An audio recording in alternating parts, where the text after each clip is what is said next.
আসসালামু আলাইকুম ওয়া রাহমাতুল্লাহি ওয়া বারাকাতুহু। ইন্নাল হামদালিল্লাহি ওয়াহদাহু ওয়াসসালাতু ওয়াসসালামু আলা মান লা নাবিয়্যা বা'দা আম্মা বা'দ। সম্মানিত দর্শক মণ্ডলী, আপনারা দেখছেন পেন ভিশন টিভির আয়োজনে উসুলে হাদিস শেখার সহজ পাঠ অনুষ্ঠান। আজকে আমাদের 14তম পর্ব। ইতিপূর্বে আমরা 13তম পর্বে আলোচনা করেছি নির্ভরযোগ্য ব্যক্তিদের বিপরীত হাদিস বর্ণনা করা নিয়ে এবং এর প্রকারভেদ নিয়ে। তো আজকে আমরা আরেকটা বিষয় জানব, সেটা হচ্ছে রাবি বা বর্ণনাকারী অপরিচিত থাকা। তো আমরা ইতিপূর্বে জেনেছিলাম যে একজন ব্যক্তি 10টি কারণে তার হাদিস অগ্রহণযোগ্য হতে পারে। তো আমরা এর পূর্বে 7টি বিষয় নিয়ে আলোচনা করেছি। আজকে আমাদের 8ম বিষয় হচ্ছে, 8ম কারণ হচ্ছে যে বর্ণনাকারী অপরিচিত হওয়া। তাহলে আমরা এখানে বলতে পারি যে 8 নাম্বার অপরিচিত হওয়া, যেটাকে বলা হয় মাজহুল, যেটাকে আমরা মাজহুল বলা হয় আরবিতে, বা উসুলে হাদিসের পরিভাষায় মাজহুল বলা হয়। মাজহুল মানে হচ্ছে অপরিচিত। তো আমরা শুরু থেকে বলে আসছি যে একজন ব্যক্তির হাদিস তখন সহিহ হতে পারে বা গ্রহণযোগ্য ব্যক্তি বা গ্রহণযোগ্য হতে পারে যখন তার নিষ্ঠা বা দিনদারিত্ব জানা যাবে এবং সে পূর্ণ আয়ত্তশক্তির অধিকারীটা জানা যাবে। তো যখন কোনো ব্যক্তির ব্যাপারে জানা যাবে না যে সে নিষ্ঠাবান ব্যক্তি কিনা বা তার পূর্ণ আয়ত্তশক্তি আছে কিনা, এটা যখন জানা যাবে না, তখন তার হাদিস গ্রহণযোগ্য হয় না। তো মূলত মাজহুল বা অপরিচিত হওয়া, এই অপরিচিত ব্যক্তির হাদিস গ্রহণ করা হয় না মূলত এই কারণে যে তার ব্যাপারে জানাই যায় না যে সে আসলে নিষ্ঠাবান ব্যক্তি কিনা বা সে পূর্ণ মুখস্থ শক্তির অধিকারী কিনা। তো যখন তার এই দুইটা শর্ত হাদিস সহি হওয়ার, এই দুইটা শর্ত যখন জানা যাচ্ছে না, তখন অটোমেটিক তার হাদিস গ্রহণযোগ্য হয় না। তো এই জন্য যারা অপরিচিত ব্যক্তি, এদের হাদিস কখনো গ্রহণযোগ্য হয় না। তো একজন ব্যক্তি, আমাদের প্রশ্ন হতে পারে যে একজন ব্যক্তি কখন অপরিচিত হয়। তো একজন ব্যক্তি অপরিচিত হওয়ার বেশ কিছু কারণ থাকতে পারে। তার মধ্যে উল্লেখযোগ্য কারণ হচ্ছে যে ব্যক্তির অনেকগুলো পরিচয় থাকা। মানে একজন ব্যক্তি, ধরেন কোনো ব্যক্তি, তার একটা নাম আছে, একটা উপনাম আছে, একটা উপাধি আছে, একটা নসব আছে। তো দেখা যাচ্ছে যে তার অনেকগুলো পরিচয় আছে। এখন যারা তার ছাত্র, তাদের মধ্যে থেকে কেউ এমন একটা পরিচয়ে তার হাদিস বর্ণনা করলো যে সে ওই পরিচয়ে বেশ পরিচিত না। আমাদের ভিতরে এমন অনেক ব্যক্তি আছে যাদের উপাধি আছে কিন্তু উপাধি কেউ চেনে না বা ওই উপাধিতে সে পরিচিত না। তো হতে পারে যে তার ছাত্র এমন একটা পরিচয়ে তার শিক্ষকের নাম উল্লেখ করলেন যে পরিচয়ে সে মানুষের কাছে পরিচিত না। তো যখন ওই পরিচয়ে সে পরিচিত না, তখন অটোমেটিক দেখা যাবে যে তাকে আর কেউ চিনতে পারছে না। তখন সে ওই ব্যক্তিটা, অর্থাৎ ওই যে একটা পরিচয় তুলে ধরা হয়েছে, এই পরিচয়ে সে মাজহুল বা অপরিচিত হয়ে যেতে পারে। এই একটা প্রথম কারণ হতে পারে। দ্বিতীয় কারণ হতে পারে যে সে হাদিস কম বর্ণনা করেছে, মানে তার হাদিস 2-4টা হাদিস আছে। আর যখন কেউ হাদিস কম বর্ণনা করে, তখন এটা মানে অটোমেটিকলি তার ছাত্রের পরিমাণ কমে যায়।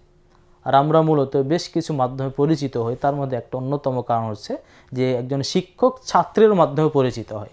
তো যখন দেখা যাচ্ছে যে তার কাছে অল্প হাদিস আছে, 2-4টা হাদিস আছে, এবং তার থেকে 2-4 জন ছাত্র শুনেছে হাদিস, বা 2-4 জন কেউ হাদিস শুনেছে, তখন এটা আমরা সহজেই বুঝতে পারি যে তার হাদিসের ওই 2-4টা হাদিসের মানে প্রচার প্রসার তেমন হবে না। আর যখন তার প্রচার প্রসার হবে না, তখন স্বয়ংক্রিয়ভাবেই ওই ব্যক্তি আস্তে আস্তে অপরিচিত বা মাজহুল, বা সে তাকে কেউ চিনবে না, অপরিচিত হয়ে পড়তে পারে। তো এই ধরনের বেশ কিছু কারণে একজন বর্ণনাকারী বা রাবি মাজহুল হতে পারে। তাহলে আমরা এখানে 2টা কারণ জানলাম। প্রথম কারণ হচ্ছে যে তার অনেকগুলো পরিচয়ে থাকা এবং ওই পরিচয়ের মধ্যে থেকে এমন একটা পরিচয় তার ক্ষেত্রে ব্যবহার করা যে পরিচয়ে সে পরিচিত না। আরেকটা কারণ বললাম যে তার হাদিস কম হওয়া, যার ফলে তার ছাত্রও কম হবে এবং সে মানুষের কাছে তেমন প্রসিদ্ধ হতে পারবে না বা পরিচিত হতে পারবে না। আমাদের এখানে আরেকটা গুরুত্বপূর্ণ বিষয়, সেটা হচ্ছে যে মাজহুল ব্যক্তি বা মাজহুল রাবি বা বর্ণনাকারী 2 প্রকার। তো প্রথম প্রকার হচ্ছে যেটাকে বলা হয় মাজহুলুল আইন। মাজহুলুল আইন মানে হচ্ছে সরাসরি ব্যক্তিটাই অপরিচিত। আইন মানে সরাসরি ব্যক্তি, অর্থাৎ সত্তাগতভাবে। তাহলে মাজহুলুল আইন মানে সরাসরি ব্যক্তিটাই অপরিচিত। আরেকটা প্রকার হচ্ছে মাজহুলুল হাল, যেটাকে বলা হয় মাজহুলুল হাল। মাজহুলুল হাল অর্থাৎ তার অবস্থা অপরিচিত। তো মাজহুলুল আইন বলতে বোঝায় যে যার থেকে একজন ব্যক্তি হাদিস বর্ণনা করেছে, যার থেকে একজন ব্যক্তি হাদিস বর্ণনা করেছে এবং যার ব্যাপারে কোনো মন্তব্য পাওয়া যায় না।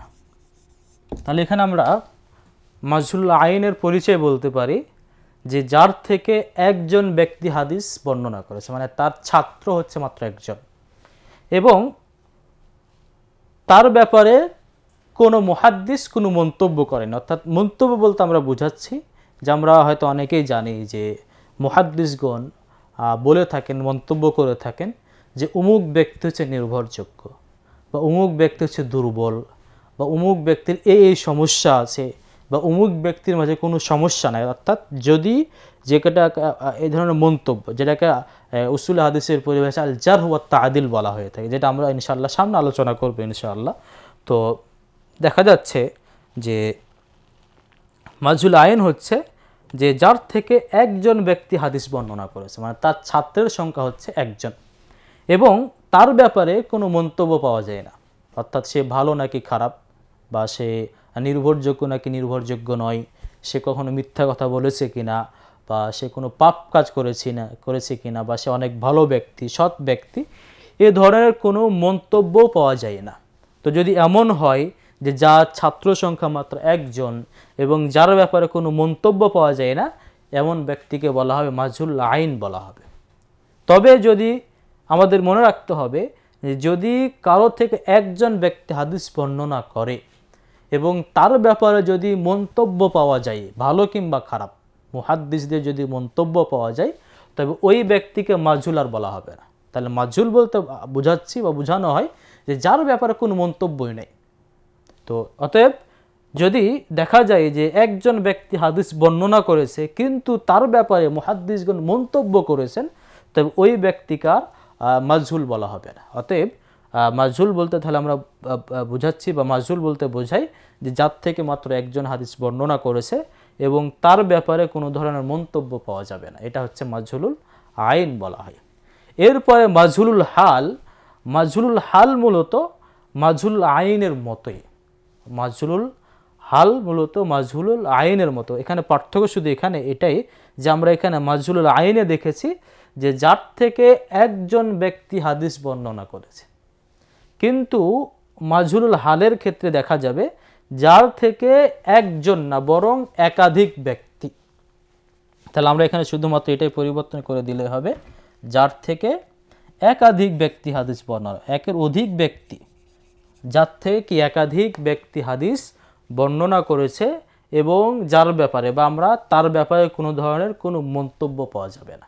তাহলে এখানে শুধু মাজহুলুল আইন এবং মাজহুলুল হালের মধ্যে এটাই পার্থক্য যে মাজহুলুল আইনে যে ব্যক্তি তার থেকে শুধুমাত্র একজন ব্যক্তি হাদিস বর্ণনা করবে, আর মাজহুলুল হাল তার থেকে শুধু বা তার থেকে একজন না বরং একাধিক ব্যক্তি হাদিস বর্ণনা করবে।